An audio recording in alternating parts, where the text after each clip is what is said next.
archaeology here as I endeavour to try and remember a competition that took place all the way back in March, and playing L'Art de la Guerre version 4, which, well, actually we would have been playing version 3 at the time because this rule set is dated April 2024, and so this would have been competition at Central London Club. There was about a dozen of us playing on Sunday, a 3-game 1-day competition, using the rules as they were just before this latest small set of amendments from Simon. And what I'd opted to do was take a Louis XIV army. This was kind of my first dedicated army that I bought for or built for Guerre many years ago, and having had obviously a lot of Renaissance figures from olden days, but this was sort of the first dedicated army, and they're all Essex figures. And over the last few months or so, I've been rebasing them onto these Art de la Guerre bases, which this is a mixed pike and shot unit. You may well have seen some of the videos about how that basing is done, how it's rebased, how the sand and everything is all put together, and how these bases actually work. So this is one of the units I've found I can kind of make, I think it's 3 of these units out of every 2 units for Guerre, which is pretty good exchange rate of change. So here's one of the infantry units. There they are from the back. You can see this is the later period. They're almost counted as shock infantry. They've got a bit of kind of ability to charge with ferocity. There's a lower ratio of pike to shot than some of the earlier armies, and they've got a different type of hat as well, and really big cuffs. That's really the defining aspect of the era, as well as, you know, ridiculously posh king swanning around in Versailles. So this was the army, early Louis XIV French. It's a pretty straightforward Renaissance setup of an army. So I've got one command which is included general, all of the cavalry, the heavy cavalry pistol, some heavy cavalry shock headstrong, elite, another heavy cavalry pistol elite. These are the good punchy cavalry, and a dragoon as well. And then an infantry centre with a big artillery piece that is some of the old guard, some of the new guard, the musket impact you can see there, so they shoot and they fight. And then a couple of units of sort of second string, either to save a bit of money points wise. You can see the adding impact makes a bit of a difference, a couple of points there, and one of them really just to pad things out and be rear support, the French militia. And then in the other command, which I guess sits on the other wing, you extend that infantry centre with another old guard and another petit vieux, and then you get a much smaller cavalry wing of the chevaux légers. So it can sit with this central command in the middle, one of these on either flank, or if the terrain and the game really allows it, you can stack all of the cavalry on one flank and get all 4, 5, 6, 7 cavalry going down one flank, and just have a real big swing at one side and just try and sort of defend there. But it's set up for a textbook Renaissance setup of infantry in the middle and cavalry on the flank. So let's see how we do in this very first game. And this was all played at Central London Club, where the lighting sometimes isn't the best, so there's a couple of blurry ones in here. But this was against a 30 Years War Swedish army. So again, that's another army that wants to close to close quarters and use its impact ability, its salvo ability, really just to go in and pile into the enemy. And because they've got a better ability to do that, you can see there's 1, 2, 3, 4, 5 infantry units and nothing in the rear. That corresponds to the 1, 2, 3, 4, 5, 6 of mine out there, and another one 7. So I outnumber them with infantry. The cavalry is a bit of a wash. It looks like they've got 3, 4 cavalry there. This is my smaller wing, that's going to have 3, and then you can't quite see what's there. I think that's my bigger cavalry wing over on that side. So again, a kind of classic setup, but I think I've probably got the edge on cavalry here. Bit of a wash here, and clearly infantry usually beat cavalry in Renaissance rules. So this guy looks like a bit of a weak link, particularly as he doesn't have the regimental gun, which is going to be with the best quality troops. Those will be the regimental guns there. So yeah, as you can see, you've got the colour regiments racing down the middle with the Swedes, really keen to get into contact. They've got their regimental guns attached. They're just here. My army is just literally standing in line. It's not particularly wanting to go forwards here. It just wants to maximise the time spent shooting, get that heavy gun, trying to do some damage to these guys before they get in. And you can see there's 1, 2, 3, 4 cavalry there. I think I've got 5. in that cavalry wing, or possibly supported with the dragoon. And so this is really, you know, the wait and see game. Sometimes in these rules in Renaissance battles, sitting, waiting, using your artillery is actually the right way to do it. You're halfway towards Napoleonic. It's not an ancients game of everybody tries to outmaneuver everybody else. Sometimes you just want to let the artillery roll the dice and do its thing. So over here, as we said, this looks like one of the weaker units, not one of the better Swedish units. So my army is advancing here. I've got a couple of units together.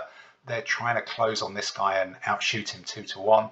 I've got my cavalry wing of 3 here, looking to come forward. That's probably a dragoon to be swept away, and then there's 3 here. So if these guys can neutralize each other, and I'll get a 2-on-1 on that one, it potentially allows my infantry to start putting pressure on this flank.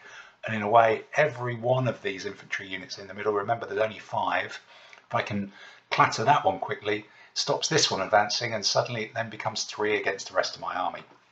So over on the other side, you can see I do have a cavalry advantage very clearly.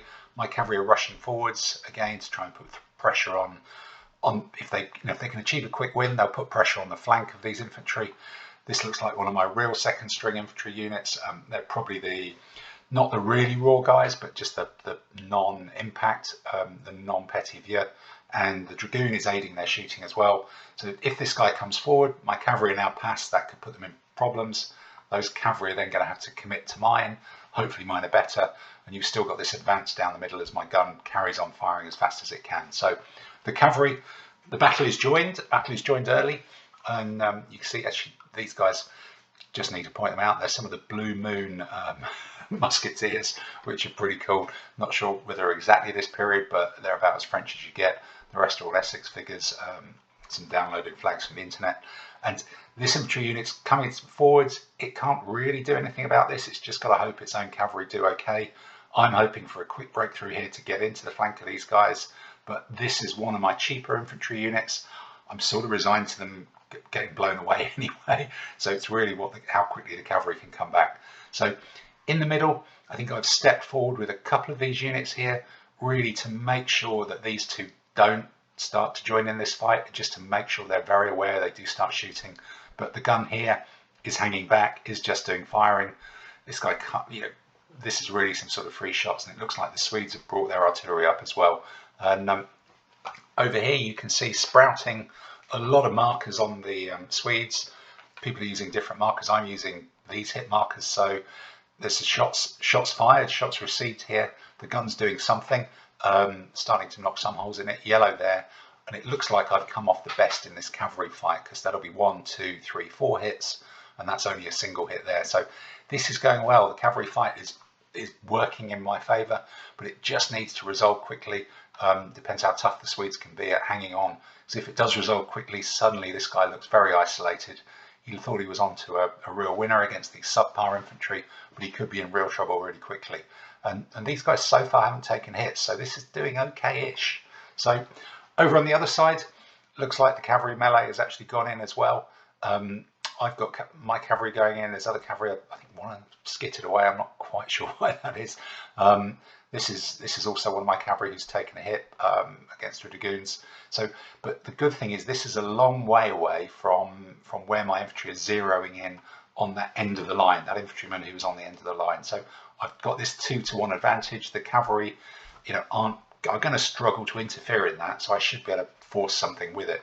And here you can see the view. There are those 2 infantry units firing away. Looks like this guy's still not picked up a marker, despite all the shot heading towards him. But everybody else seems to be taking a bit of a pasting from perhaps the slightly longer range musketeers in the French army, and this bit of rear support potentially allows me to rally. I've stepped forward slightly here to join in the shooting, just open up that salvo, or not literally salvo, but battery of shooting. But the cavalry battle looks like it's kind of unchanged at this stage. It's the Swedes have found a bit of resilience. They're hanging on a bit more, and their artillery is trying to zero in as well. So here we go. Look, my general has broken through. He's pursued.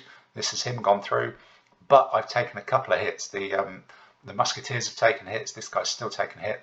These ones are still on 1, so I've probably clattered the one that was on 2. All the rest are on 1, but really I want this one to fall over so I can get in there very, very quickly. But you know, it's this my turn, your turn. I can only move in my turn, which means I've got to win in the enemy's turn to allow me to do that. This guy's still only taken one hit, and I can think that's a hit marker for my guys there. So this is getting that little bit closer. So this needs to resolve faster. I'm winning it, but am I winning it fast enough? And here we go. Clearly not. It looks like the Swedes have charged in. They've said, sod it, you know, this cavalry battle hasn't resolved quickly enough. Even though I've just won another one, the ones I'm winning are on the real far edge. I'm not quite winning these. These are both hanging on with 2 hits at the moment. So I am winning the cavalry battle, just the wrong part of it. But these Swedes have charged in with their salvo, just destroyed this guy at impact. They've charged in here against one of the Petitvieux. He's got 5 hits, so that's really, really tottering on the edge as well. Looks like he's barely got any. And these guys are closing in on the rest of my line. So this end of my line is collapsing pretty quickly, but the cavalry are collapsing, and there's a lot of hits on this Swedish army. Pretty much everything is carrying a hit.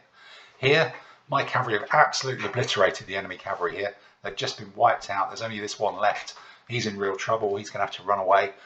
We don't care about the dragoon. That'll just get run down by someone. He's going to have to skitter away as well. So a quick cavalry result, which puts extra pressure on that infantryman on the far left of the enemy Swedish army.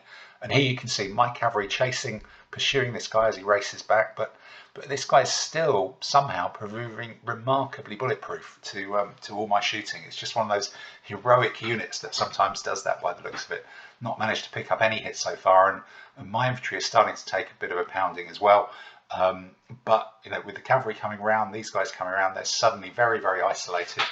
Add that to the cavalry losses on both flanks, it's starting to look pretty serious for the Swedish army, even though they've gone through my infantry over on the other side. So here you can see what's happening. Yep, they've gone through that infantry unit. These guys are actually fighting. The Swedes have charged into this really fractured unit here, but the rest of the Swedish salvo foot, the colour units, are still not quite in combat, and I'm just maximising all my firing as much as I can to try and damage them before they get even close. And again, this cavalry battle, my generals turned in. Those 2 are now, you know, goners. I'm finally bringing cavalry around to threaten the flank of this infantry unit. That's what should happen. It's just literally the way that cavalry unit has fallen apart, or that cavalry battle's evolved, hasn't quite worked in my favour, but it is all going my way very definitely, and it's going to create a lot of problems for these Swedish units any moment soon. And here we go. So slightly different view, more shooting going into this Swedish unit, but you can see overlaps, people behind the flank. This guy's going to be in trouble. 3 units against 2, and this unit joining in as well. There's a lot of firepower. These guys are very outnumbered. They're very battered. These guys have taken some hits, but not really too bad. These are in a lot of problems, and we're getting pretty close to the end game here. Just wrapping up this cavalry battle here in a bit of a blur of motion. These guys who went forward have struggled to do anything else. This battle is still going on, and you can see this line of 1, 2, 3, 4, 5 infantry units really taking on the 3 and starting to overwhelm them, with the cavalry coming around to really make that decisive. And it's really looking like it's about up for the Swedes. And finishing off their cavalry, getting ready to charge into the back of the flank of this infantry unit. This second infantry unit has shredded my Petitvieux, and so 2 of my infantry units are lost here, but all of those cavalry are now eliminated. The general's kind of left on his own. This will be a big sweeping move coming in. It's kind of very tricky now for the Swedes to do too much with these, because the infantry units are going to have to turn to face, but then they need to be in the middle. It's very tricky. The decisive cavalry win gives me quite a big advantage there. And over here, this is sort of the last charge of the Swedes. They're coming in, they're having a go at my elite unit here as well. This is the Old Guard of your regiments. A lot of this is a bit more of a wash, because these are both the top quality units. My big generals in there as well. Another thing here, they're trying to get in, but you can see the cavalry are just poised, really ready to make the attack. And my infantry is standing firm against these Swedes as they start to pick up even more of these markers. Whatever the colours are, greens, blues, yellows, oranges. It's a rainbow of fruit flavours if you're the Swedish, whereas mine is slightly more monochrome here. But the army has done this gentle attack to pin these guys. It's caved in the cavalry on both flanks. It's suddenly made it very, very difficult, and it's maximised the shooting from that artillery. It's used the rear support to rally off a few hits as well. And Bosch, even though they go in, even though there's sort of a blur of motion, we caught that cavalry, he's gone.